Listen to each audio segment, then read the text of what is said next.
Morning, folks. Launching here in Lake Marburg, and I've actually dusted off my old Wilderness Systems Attack 140. The reason why I've come back to this boat, I'm actually going to be doing some striped bass fishing here in a little bit, up in New Jersey with my buddy Gary Ward. And when you're striper fishing, I know it's weird I'm talking about striper fishing when I'm in front of, a really great largemouth fishery, but when you're striper fishing, efficiency of propulsion is so critical. And this is the second most efficient boat I have. The first one's the Thresher 155. I was actually talking with a subscriber who actually found one of these for sale and is asking my opinion on it. Well, I helped design it. I know it's incredibly fast and efficient. If you can get one of these and you do the kayak fishing tournaments and you want the most efficient, quickest to get to the spot, longest lasting range with any motor battery setup there is, especially the Torqeedo Ultralight, this boat is amazing for that. So it's been close to 2 years since I've been in this boat, because I'm always going through different boats and testing and rigging, and man, I come back to this one. It's certainly a favorite. So I'll be in this today. We're gonna go catch some prespawn largemouth. We had frost last night, so it's not full-on spring, although it sounds like it, starting to look like it for sure. I always like to start with two rods up front, one fast, one slow. Let's take a look at what I got. This is my fast bait, and last time I was here I got one on a crankbait, different one. This one I think is the 6th Sense, and love those hooks. But yeah, I'm gonna move that quickly along this rocky shoreline. I will take note that we're in drought conditions here in April. I know that sounds weird, but we're down. Usually these fish are up into this flooded brush looking for places to start making beds in a couple weeks. They're gonna be out, well, where they can be. They can't get up there, so I'm gonna have to find them out here on things that they're happy being on, probably last year's vegetation. Anyways, that's my fast. My slow, I got it here on this St. Croix Legend Extreme. It is an SMH worm, shaky head, and yeah, I think that one's smoke purple. I think that this I'm gonna get this turned around and show you how I have it rigged. Subtle presentation. I added on the Finesse rigging bullets. Usually it goes on a shaky head, but I'm trying this. I use this with a lot of the smaller cross style baits. Why not the SMH worm? It seems like it would work. We're gonna go find out. Let's go catch him. A little bit of wind. I think I just heard something jump. A little bit of wind hitting this rocky point. That's always a good thing. These fish, throwing a crankbait up there, these fish will always move in where wind is pushing on a shoreline. It kicks up the things that they like to eat. It also means that when it's real calm water, they actually see it coming a little bit further away. So this breaks up their vision of seeing you on your approach. So when you bring it back, I know musky anglers are good at always doing the figure 8. It works with bass too. A lot of times they'll follow it all the way back to the boat. They actually see the boat as somewhere that, whatever they're chasing could hide under. And when they start seeing evasive maneuvers near that thing that they think, all right, that thing's gonna hide in this log sitting out here. It's a strike trigger. So just try crankbait figure 8ing with your, when you're bass fishing. It helps sometimes. This laydown looks like a good place to slow down and finesse fish with that SMH worm. So I'm throwing the shaky worm. I'm going to show you a trick that always keeps that tail wiggling. And then I'm going to give credit where it's due, where I learned it. But basically, it can even be on somewhat slack line. Not totally slack line, but right now the wind's kind of bringing me back. All I'm taking is the butt of the rod and I'm doing this. And I've looked at it. Even from a distance, you can, you know, it's bouncing a rod tip. It's not moving the bait, but it's sitting down there and it's going wah, wah, wah, wah. Every time I go pop, pop, pop, pop, pop. Just a good way to have that shaky head sit in one place and not be dragged, but to sit there and just kind of quiver. Now, where I learned it, I really like the guy. I've met him, and he's a good person. He's a little bit nuts, but like nuts in a good way. Mike Iaconelli. If you don't follow Mike on social media, he pumps out a ton of really good tips. And I know a lot of it seems like, here's how you rig such and such a bait that he's sponsored by, and it seems commercial or seems, you know, sponsory, and it is.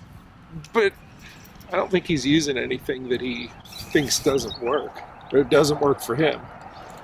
But it was actually a bed fishing tip, right? For putting that white plastic on the bed.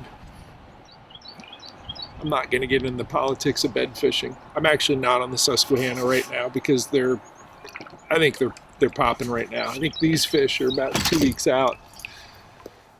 But, you know, that tip, you know, doesn't have to be on a bed. Just get that wiggly worm blah, blah, blah, blah, blah, quivering and tapping the butt of the rod. Does that nicely. There's one.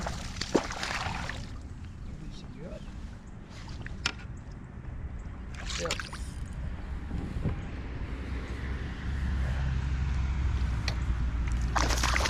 Good fish on the SMH worm. Good. Yay. Alright, let's take a look at this first one. And yep, that head settled right in the corner. Just right on the inside of the lip. It did its job. Alright.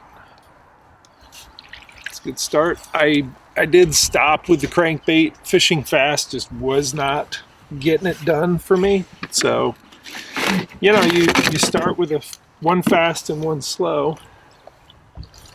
And see how it goes from there. He's a 17-incher. Healthy fish. Get him back in the water.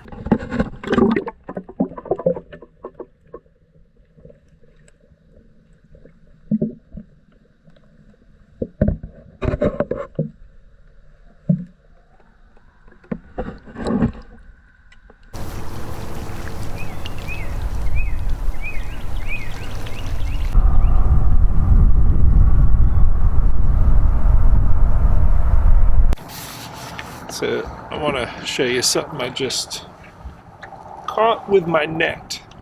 I looked at the shoreline and I said, what is that? Twitching and spinning on the surface.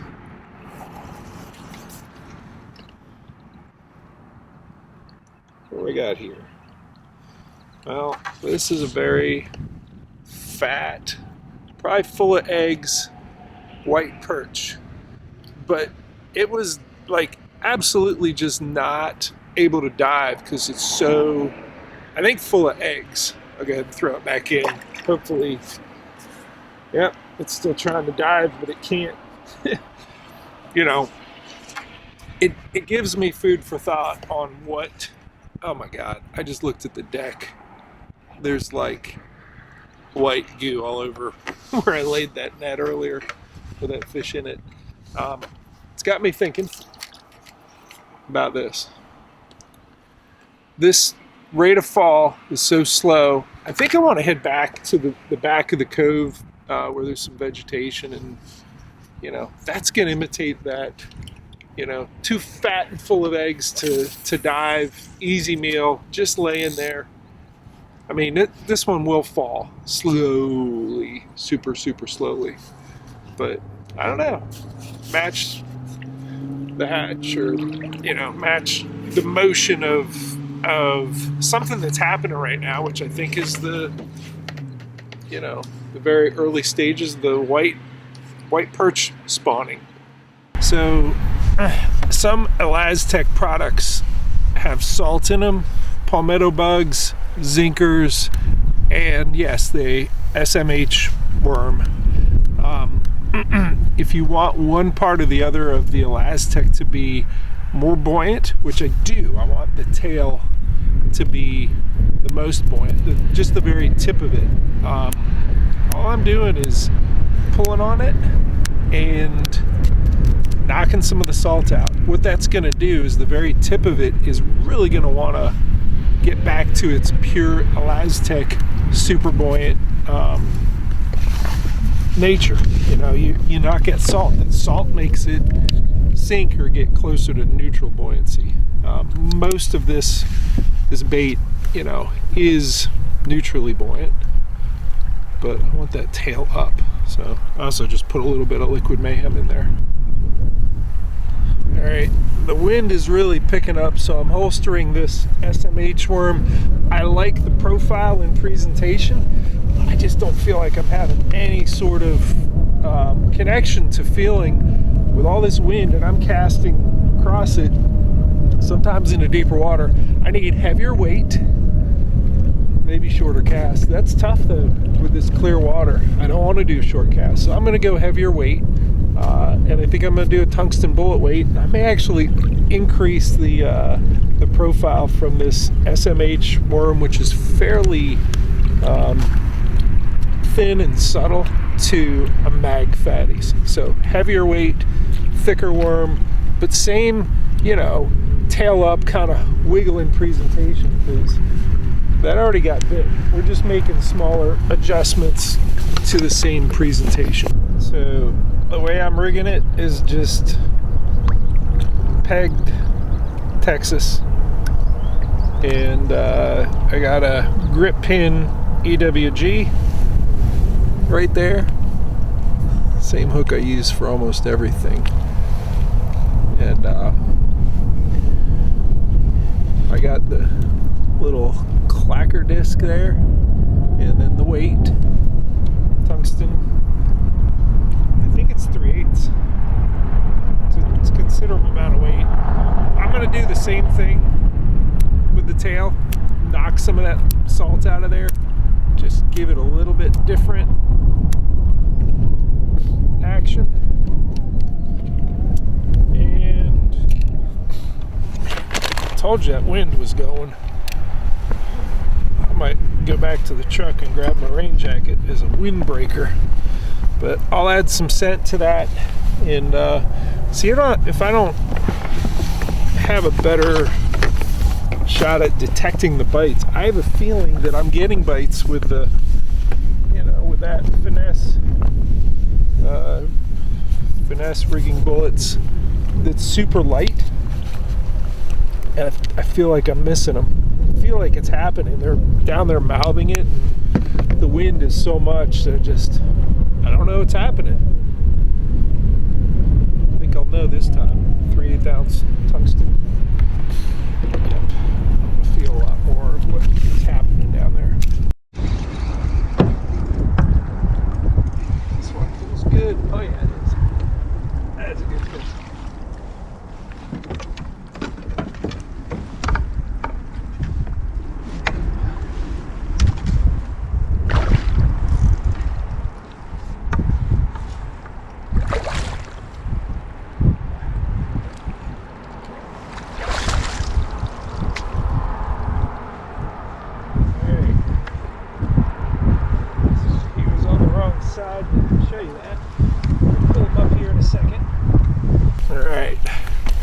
Just got that one off of some shallow wood. I mean, I know they're there. There's an 18-incher. I just think, is that it? You gonna just spawn wherever you do have wood on this shoreline, wherever it's, you know, there's wood that extends out that far. They're used to having wood everywhere, but we'll go ahead and get him back in. But all right, maybe I changed my game plan. Stick with the mag fatties, hit whatever wood is on the shoreline. I think it's going to be these steeper shorelines, like what you see behind me. You know, you get to that bank and it just comes down quick. And this is, I don't know, I'm at 12 feet. Different game plan for the pre-spawn here with this lake being as low as it is. At least I'm catching a few. See you later, dude. All right, I've put the rods down and I'm starting to mark things. Those are actually fish moving right there and there and there. It's interesting. Why were they in that area? A lot of fish in that area, so I'm gonna just mark. I don't know what they are. It could be. Yes. Yeah, I don't know what those are, but you know, those streaks. Sorry, I'm not showing this real well. These streaks that were there, corresponding with these streaks, that's moving fish. I don't even know if that shows up. Yeah. Those lines correspond with those shadows, and those are fish that are moving. Let me back out. Really what I'm trying to do, because I know that normally all of these pre-spawn fish would be at the back of that cove. They're not there because it's high and dry. So I'm finding what I think might be secondary places for these fish to spawn, but it's or at least places where they would stage to move up to wherever they would spawn. Yeah, would they go on that wood or that lay down? Sure, everyone can see that. What I'm trying to find are places out here with the side imaging that other people are not gonna find unless they're out here just doing this and marking things. I'm gonna circle around and do another pass, and hopefully I give you a better graphic. I do have some kind of offshore pieces of wood. Maybe, I don't think that they're brush piles that anyone sunk intentionally, but yeah, I think this is a worse angle to show you. Well, whatever. I'm marking waypoints on stuff I'm finding out here. Alright, so that's an offshore stump. I'm gonna bring the cursor over to it and just mark it.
Put a couple casts on them.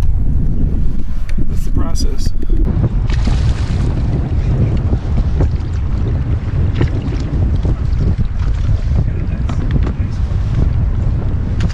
nice.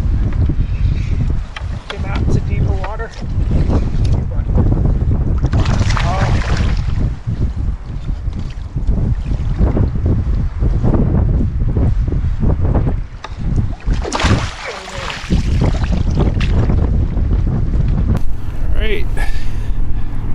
18.5 incher on the mag fatties on this steep shoreline. Beautiful, beautiful fish. Go ahead and get her back in.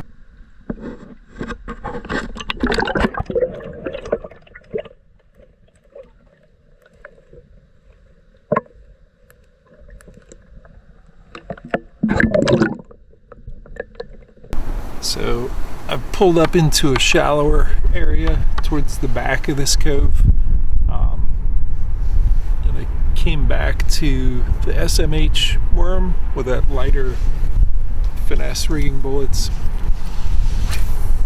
Because I'm shallower, I don't need that extra weight, and I'm really actually targeting individual pieces of wood that I can spot.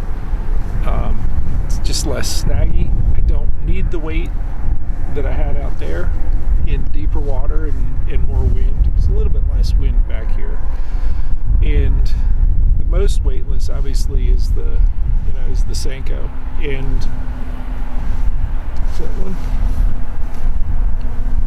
Yep, I think it is. Yep, I got him. Alright, cool. That's pretty cool. But that happened that quick. It's a good fish. I gotta hopefully keep him buttoned.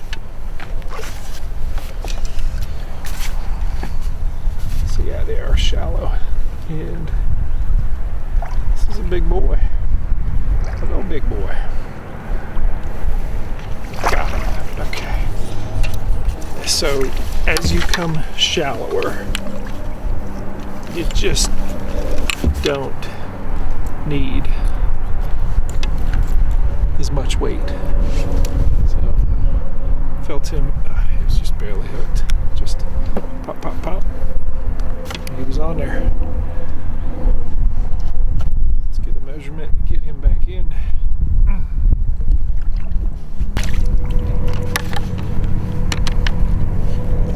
Yep, another right at 18. Well, see you guys. You know, the longer, the straight worm, you know, straight worm. All right, I want to show you something on the chart. I do have the depth finder turned off, just because I'm not moving real fast and I don't want them to hear that click, click, click. I'm coming back up. I will tell you, normally this little mini cove is a major spawning hub, and they can't get up in there. So I did mark all of these little stumps or whatever it is out here earlier today. So I'm gonna put the mag fatties on them. I haven't touched them since then. We'll see if anyone's home.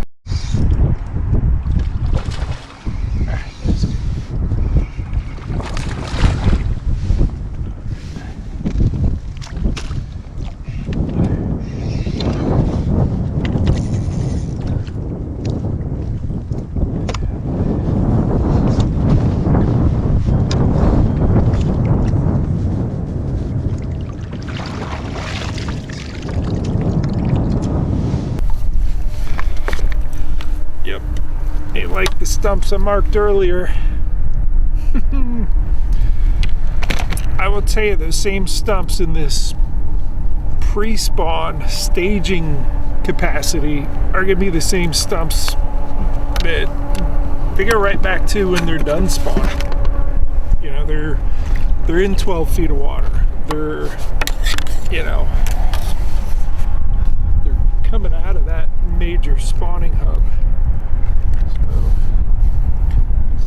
16-incher. Getting them. See you guy. Alright. We fished this bank going back into that big spawning cove a good bit. Got one on that side, got a bunch of them on this side. Steep bank, linear, you know, straight worms in with different weights. I got another boat back there. I kind of don't want to share water with him. As soon as I moved out of the spot where I caught a bunch of them, maybe not as soon, but he did move back in there.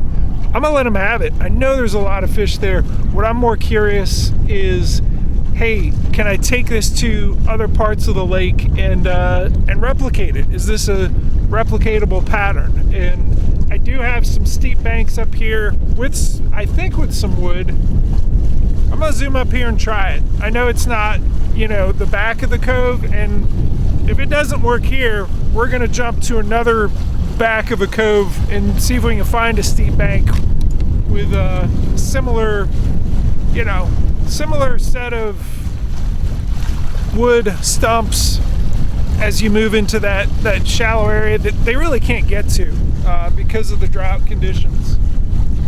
Let's zoom. All right, I've gone all the way to the back of the next cove over, next big one, I'd say. And, you know, I got the electronics turned off. I'm in the chart. The stumps that I have marked here from prior, they're out of the water. So, I don't know. Got polarized glasses on. I may just kind of scan and see if I see any dark splotches denoting, you know, along the stump, pile of rocks, probably not. And I'll slowly work my way out. This side, my right side, has that steep bank I had on the other side, so that should help. So I work the back. I'm working this shoreline. It just seems too shallow. It doesn't get steep till you get around that rocky point and this roadbed coming in. I definitely will work the edges of the roadbed, but this is not setting up the same as what we had over there until we're around the bend. That's where I think we're probably gonna catch some fish. Get caught in. Are you kidding me? Get off there. All right, come here. In you go. Get another one.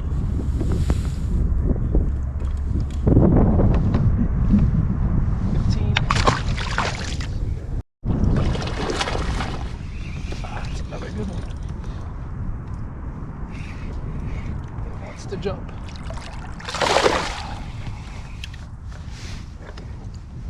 Yeah, so yeah, it is a replicatable pattern.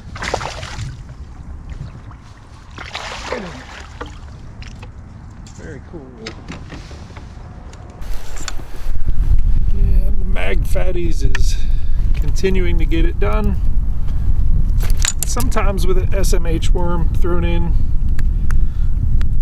Yeah, this one's the green pumpkin one, and 3/8 ounce tungsten weight.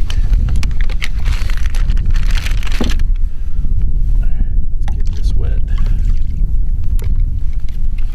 Let's see if we got 17. Beautiful 17 incher. See you, guy. I think I'm over 90 inches on the day. Good day. I'll tell you something funny about this pattern that I don't think I figured out until right now. I'm not getting the bites out here on this steep bank with wood that I got further back. The difference is this is totally clear. Probably isn't as warm. Back there, it was murky. Yeah, you had some of the I guess a high temperature spike made an algae bloom or something that isn't happening here. I could probably check temperature and see what the difference is, but this is closer to the main lake and not getting the bites that I got further back. So I am trying the Senko to go in a little bit more subtle.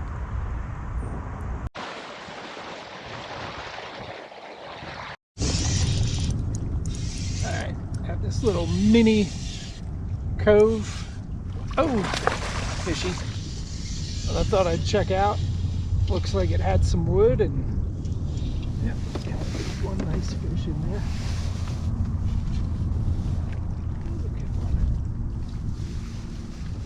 Oh, long old big head. Look at that. Kind of skinny and long. All right, look at this skinny old tired old man of a fish. Let's see how long he was. Yeah, he's right at 19. For sure now I'm over a 90-inch average. So I'm gonna put him back and call it a day. See you, guy. Hope you get fatter. Yeah, I think I'm gonna do some illustrations and kind of talk about what I'm usually doing on this lake this time of year with it full. It's not full, and how I had to adapt to figure out some things, you know, with this lake down. I think it's probably about 4 feet. So I'll head back, get out the Sharpies, stay tuned.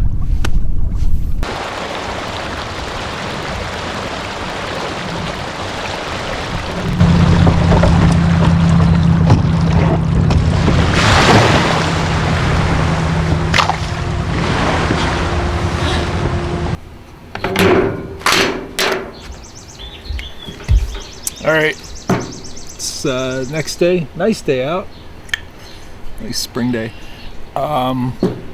In the backyard, just getting ready to do some illustration of really what amounted to these fish in their pre-spawn staging, looking for places to spawn, looking for different places to spawn because they couldn't get to the places that they normally would have had Lake Marburg been at full pool, which it was probably 3.5, 4 feet shy of that. It really blocked them from getting to places that they normally go. So let me do 2 different illustrations. One's going to be sort of top down like a map, and the other one's going to be a side view that shows you know, the sort of depth changes that we had there.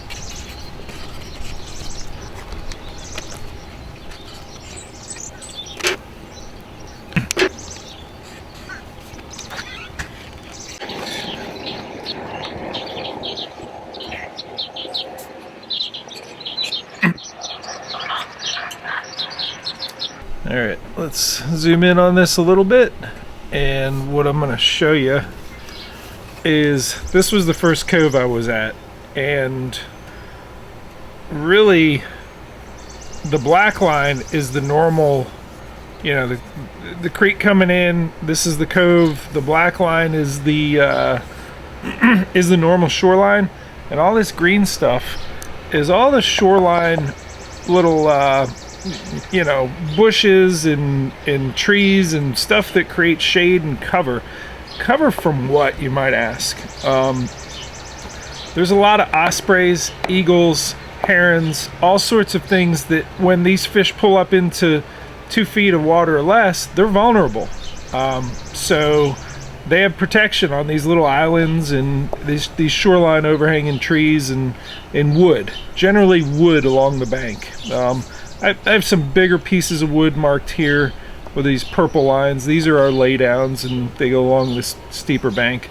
They factored in pretty importantly, as did these red marks, which are the stumps. The stumps that I marked with the side imaging were also very important, along with the, you know, the laydowns that went out into that deeper water. This orange line is the creek channel.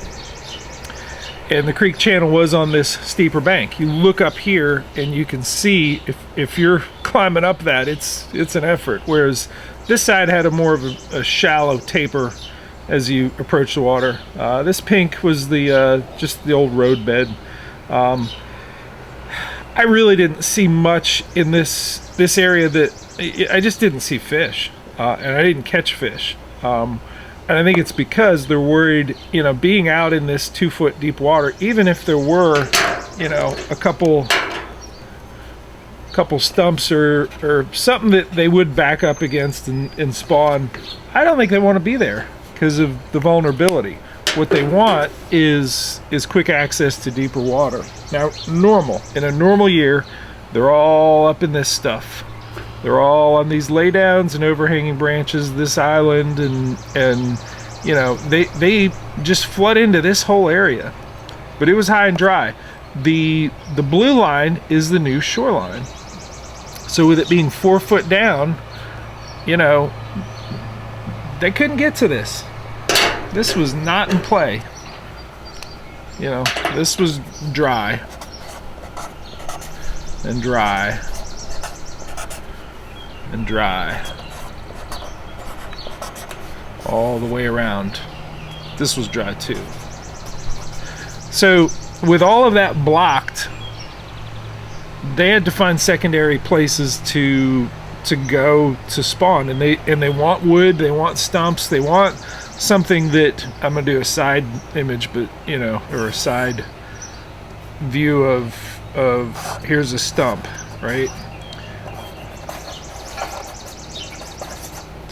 You know, they set up and they'll put a bed right there, because what this does, you know, for the bass that sets up there, you know, he's basically cut his, I'll give you largemouth squiggly, field of view that he has to protect against these nest raiding little bluegill that are everywhere in half. You know, when he backs up to the stump or big piece of wood, he's got some cover from above from predation from the birds, but moreover, these, I don't know, they back up against stuff like that. They'll back up against the edge of the roadbed if that gives them a good, you know, right angle place to set up in that hard bottom. But you know, with probably 80% of that high and dry, they moved to this steep bank.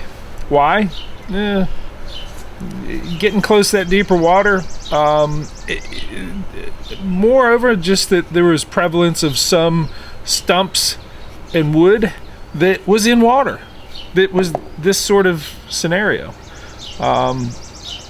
They couldn't get to this, so they chose the next best thing. And really what I saw in this big flat area, I actually saw the boat, the other boat that was in that first cove kept drifting through here and drifting through here, because I was already pretty much parked in this area and I'm catching fish, and he drifts through and he's not catching fish. As soon as I moved out here and went around the corner, he moved right in and he was catching fish along that bank, and that's why I went to the second one. So let's do a sort of side view, kind of like this, of, we'll do a cross section right there. We'll do a, you know, you're gonna see the gradual taper here and the steep descent right there. I'll go ahead and do that next. We'll keep this guy handy.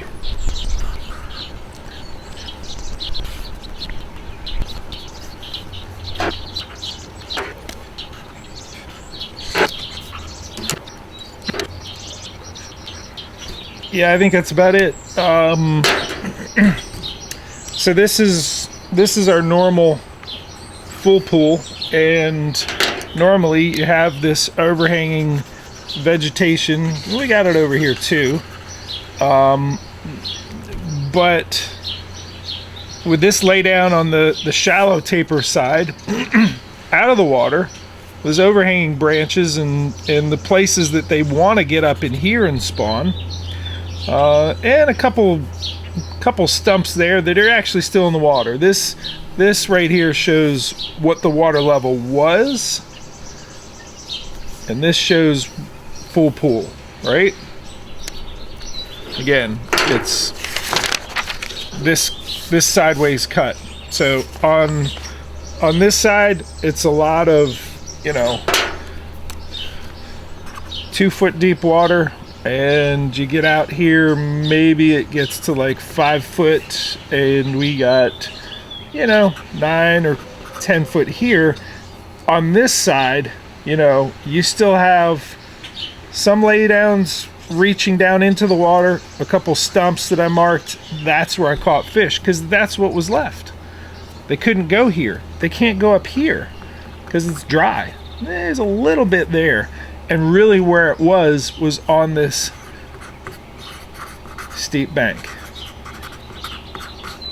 So just think through, if your reservoir is low and they normally want to be up, you know, up in this, at the backs of these coves, in this woody overhanging brush, the bushes, there's a certain bush there on Marburg that is just loads up with fish in the spring because they spawn underneath them. Not accessible. They take the next best thing, which in this case was on the steep bank side, where you still had some wood and some stumps that I marked with the side image of the hummingbird. That's where they were. Even though we had stumps here, too vulnerable from predation. From let's draw an osprey. Let's get him coming down. The predator that he is. They are so cool to watch them drop. That's what they do. They go shooting down and bam, eat the fish that's there. So they don't go there. Too shallow. Too vulnerable. They want to be near that deeper water, even though they want to come shallow and spawn. Hopefully that helps. Thanks for watching. See ya.